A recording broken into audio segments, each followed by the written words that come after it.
For millions of people in Africa, each day brings a new struggle for survival. The problem is not only to get enough food, but also the fuel to cook it.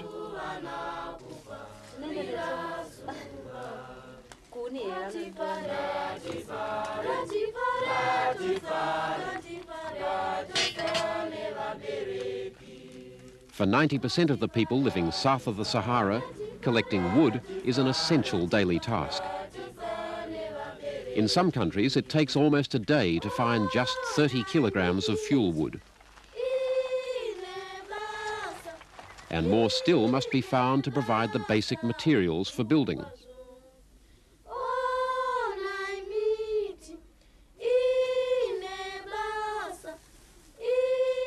At least a third of the world's people rely on wood as their primary fuel. The demand is fast overtaking the supply.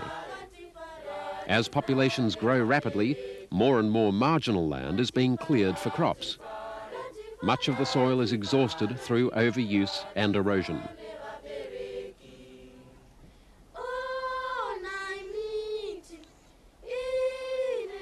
Zimbabwe is more fortunate than many African states. There's no immediate prospect of famine, and the wood supply problem is not yet critical. These children are singing a hymn celebrating the value of trees and the need to nurture and conserve them.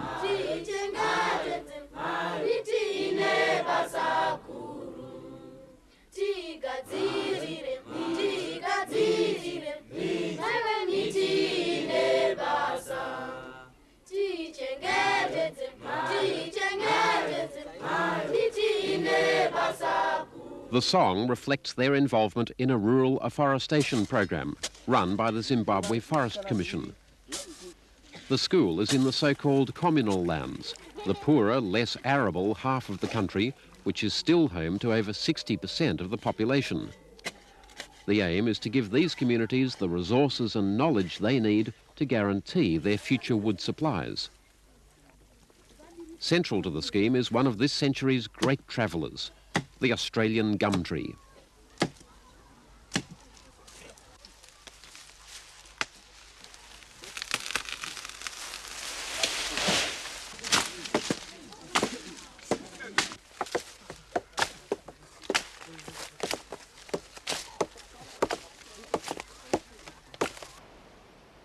In little more than 100 years, the genus eucalyptus, in its many hundreds of forms, has become the most widely distributed hardwood in the world.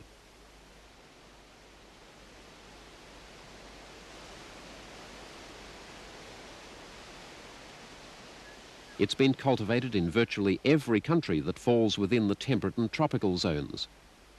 In Brazil, eucalypts are of major economic importance, with vast plantations for the production of pulp, paper, charcoal and ethanol. Now, many other countries are energetically exploring Australian tree species for domestic or commercial uses.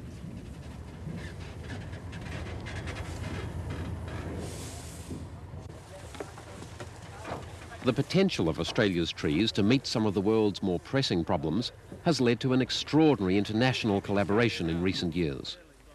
Scientists and foresters from many countries readily exchange seeds, information and performance data. They're linked by a common enthusiasm for trees which transcends language and politics. Certainly in that country, they're probably the tallest specimens I've seen have been up in North Queensland. You can live in the other cases. Very close to Medium. These foresters from 12 countries recently attended a workshop at Gympie in Queensland. They've come to share information about another promising and very hardy group of trees, the acacias.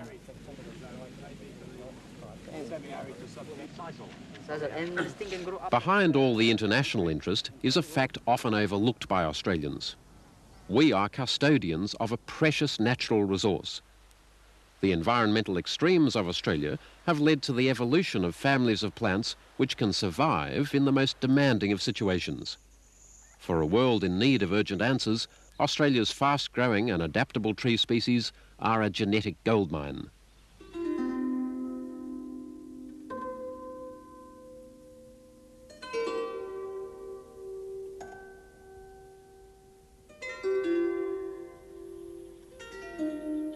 In southern China, Australian trees appear to be part of the traditional landscape.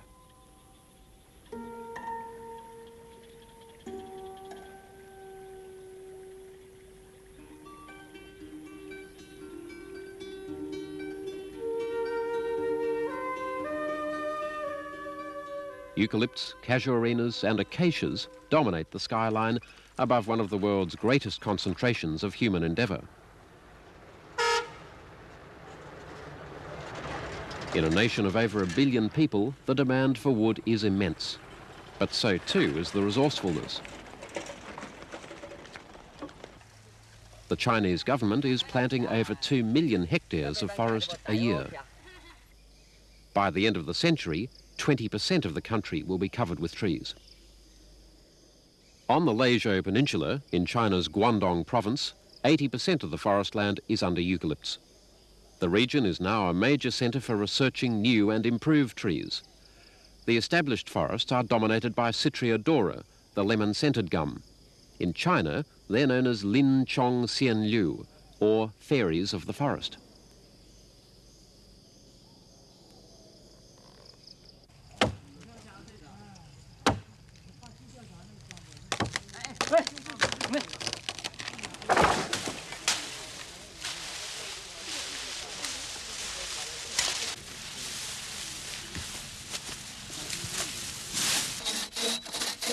The forest's products are a major source of income for the whole peninsula. There's a complex mosaic of land use and ownership which weaves in and out of the forests. Peasants have an honoured status in China. This gives them rights to gather fuel and wood and run their animals, factors which must be taken into account in forest planning. The Leizhou Forestry Bureau is conducting vigorous trials to improve the genetic base of the commercial forests. They're using seeds and strains developed in Brazil, Africa and Thailand, as well as Australia.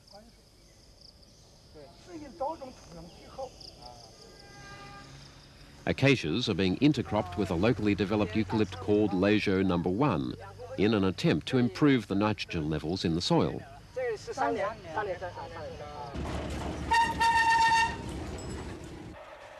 Each unit of Chinese society, whether state bureau, communal farm or brigade, aims to be self-supporting.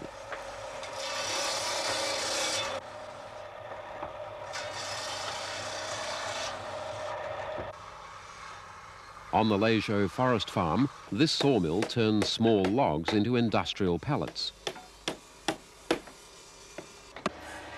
Poles from the forest make excellent roof beams.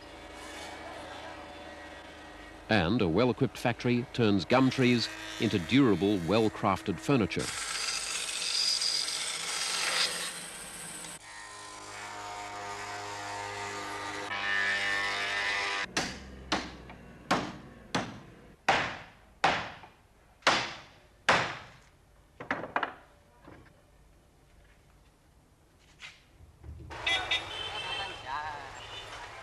No part of the tree is wasted.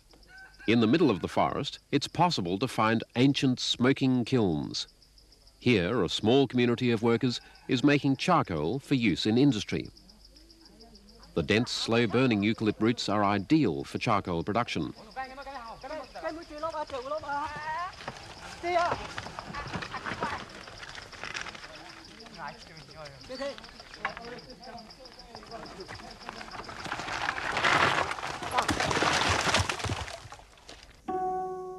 Occasionally, there's evidence of earlier generations, a reminder that this land has been occupied, and sometimes neglected, for centuries. Here too, the ubiquitous gum trees have a purpose, halting the spread of erosion.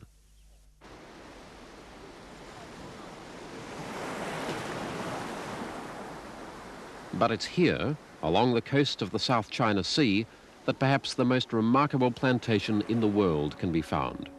It's called the Great Green Wall, and it stretches along about 3,000 kilometres of coastline.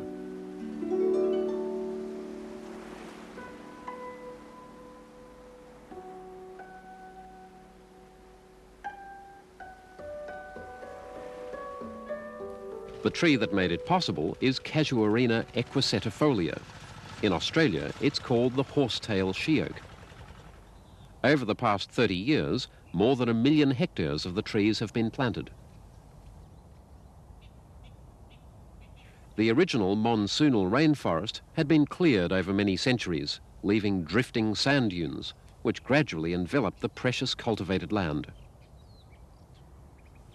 The trees have stabilised the dunes, and covered land has been rehabilitated.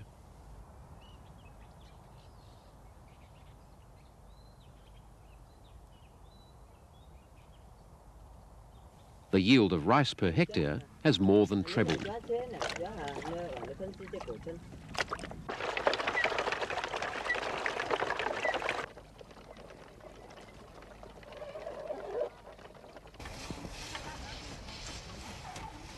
Leaves and twigs are collected regularly to be used as cooking fuel, and the timber is used for construction, boat building and furniture.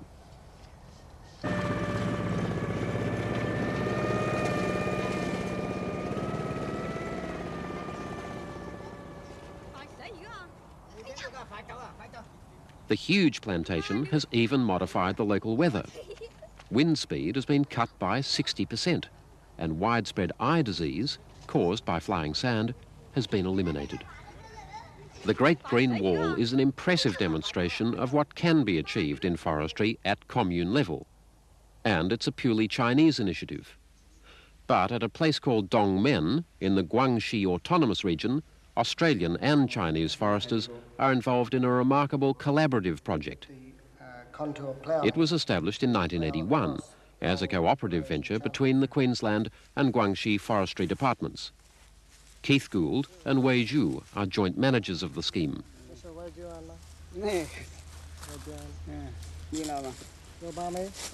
Eucalypts have been grown at Dongmen for many years, although, like most Australian trees in China, the date of their original introduction is unknown. Some species have been grown for almost 100 years. Since then, there's been much unplanned crossing of trees, and although some hybrids do well, they're not necessarily the ideal trees for the area. The Australians were convinced that the introduction of new species, along with fertiliser treatments, could bring about a significant improvement in the productivity of the forests.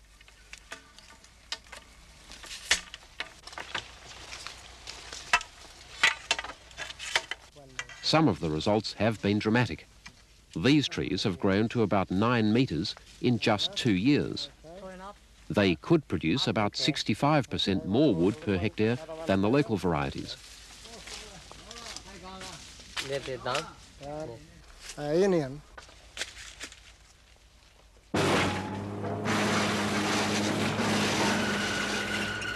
The gains in productivity are very significant because the government plans to use the eucalypt forests of the region as the basis for a pulp and paper industry.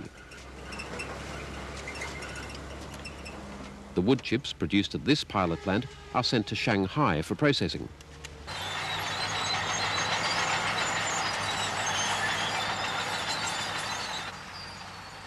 The Australian project has introduced modern equipment and site preparation methods. The aim is to increase the efficiency of establishing the new forests. The technology has proven an unexpected boon to firewood collectors. In China, nothing goes to waste.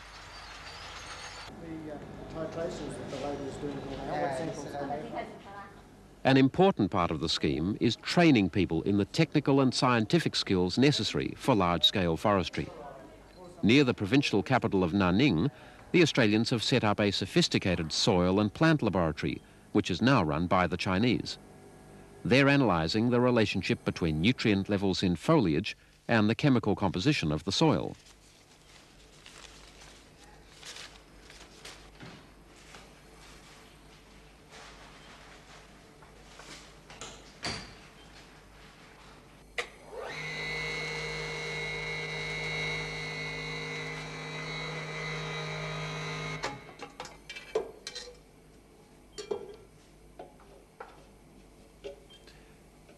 Since the project began, about 800 hectares of demonstration plots and species trials have been planted to find the optimum combinations of genetic strain, soil improvement and site design.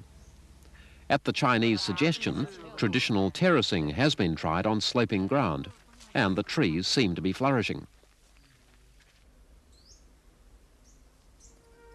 The site is overlooked by a great limestone karst.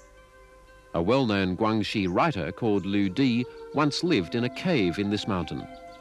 Here he gazed upon an extraordinary vista. It was the inspiration for his most famous novel called The Beautiful South.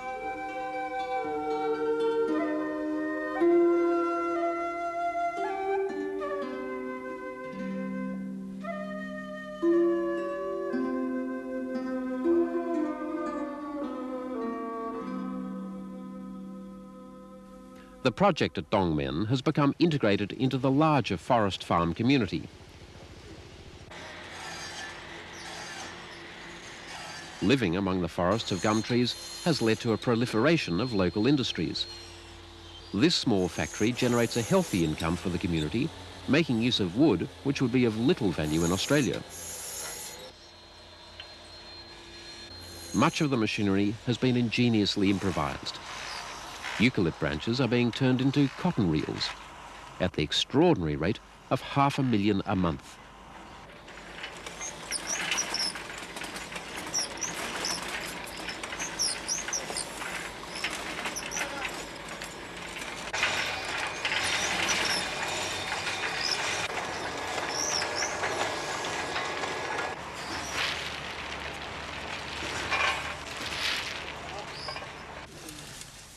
But the resourcefulness does not end there.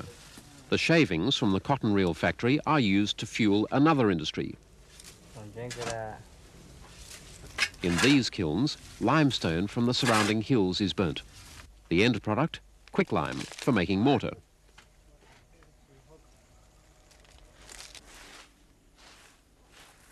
The leaves from the forest floor are also carefully collected. These too are an important fuel source. But perhaps the most remarkable industry is one which is carried out at village level wherever gum trees are grown, the distilling of eucalyptus oil. Around Dongmen are several permanent stills like this one, while other small portable units travel around, following the crop. A day's work with 2 distillations will earn the community about 40 yuan, 20 Australian dollars. Last financial year, Australia imported nearly 14,000 kilograms of eucalyptus oil from China, worth almost $50,000. Our total import bill was almost $750,000, most of it paid to countries in southern Africa.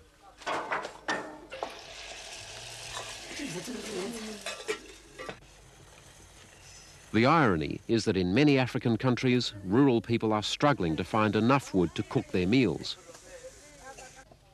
Most Africans prefer their native wood for fuel. They say it burns more slowly and spits less than eucalypts.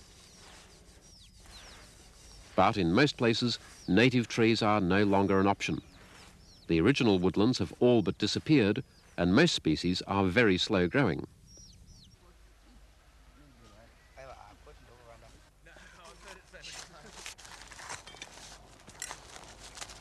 So, in rural Zimbabwe, village nurseries like this are sowing fast-growing eucalypts to meet the demand of the next few years.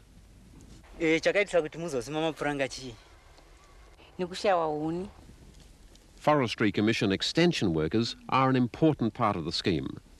They travel around encouraging and supervising small woodlots on farms and schools. David Gwazi is a Zimbabwean forester who trained in Australia under a government scholarship. He's now coordinating an Australian-funded project which hopes to find new tree species to help meet his country's fuel wood and construction needs.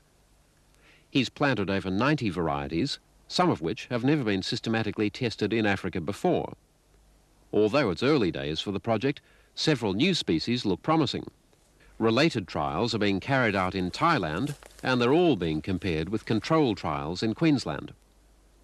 A highly sought-after quality is the ability of some trees, especially eucalypts, to coppice.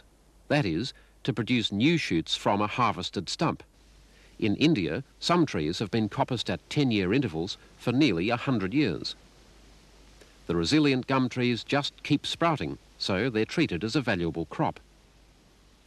The value is that costly replanting is avoided, and people without the resources for milling timber can use coppice poles as a building material.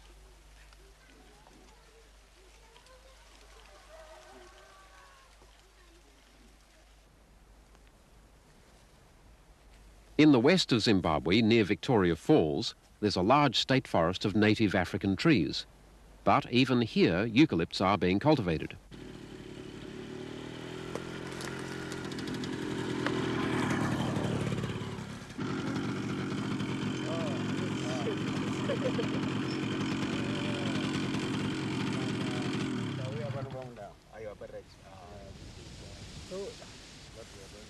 This is a conservation stand of Eucalyptus camaldulensis, the river red gum. The parents of these trees originally came from Petford in northern Queensland, a region which has become famous among international foresters. In Africa, red gums from Petford have proven to be up to 3 times more productive than others from different localities.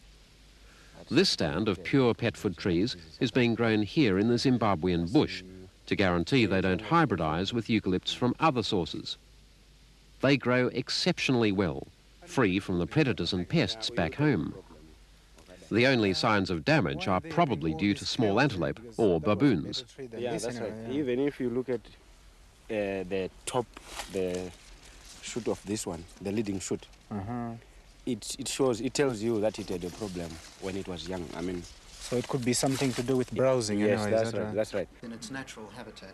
On a recent trip to Australia, David Gwazi visited CSIRO's Tree Seed Centre in Canberra.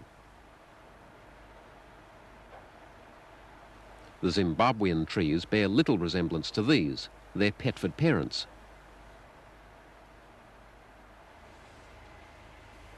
The centre has provided most of David's seed for his trials, but there's a good chance that the Zimbabwean Petford seed will be re-exported to Australia.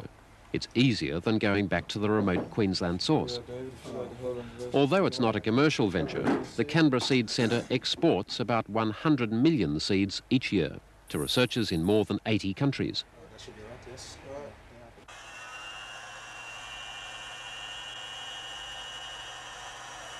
There are seeds from 700 tree species in the centre in quantities which stagger the imagination.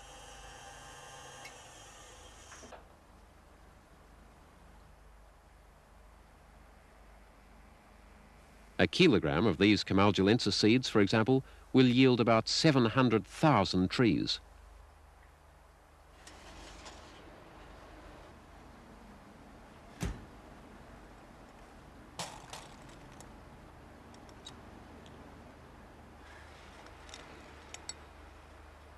Under laboratory conditions, the centre is able to produce seed with a guaranteed germination rate. The Canberra Seed Centre has recently been involved in a project in Harare, the Zimbabwean capital. With funding mainly from Canada, a regional seed centre is being set up at the Forest Commission headquarters. Australia has contributed to the purchase of essential equipment. And of course, much of the seed stock has come from Canberra.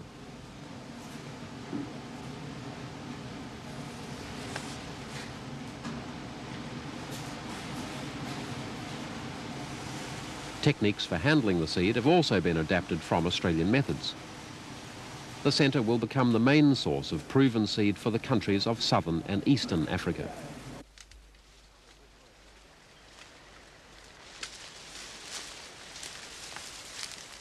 Back in Australia, the search for ever more useful and valuable species continues. CSIRO researchers have travelled hundreds of thousands of kilometres in recent years to collect, identify and test new seed varieties. Jerry, I would say that's the best tree to collect from. Yeah, I agree with you. I think that's a very good tree to start with.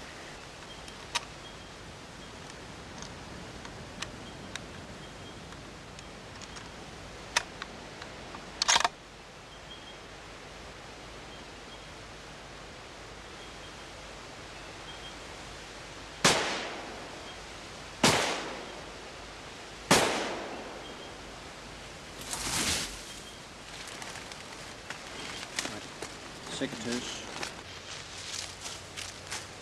You have to put this one in then. Yes.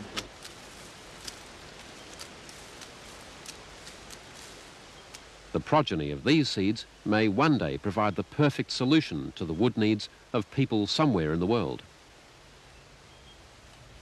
If this promise is to be realised, the genetic riches of Australia must be preserved.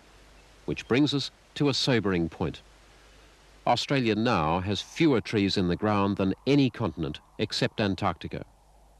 The rest of the world has clearly recognised the value that can be gained from Australia's botanic riches. Perhaps in return, we can learn something from their example.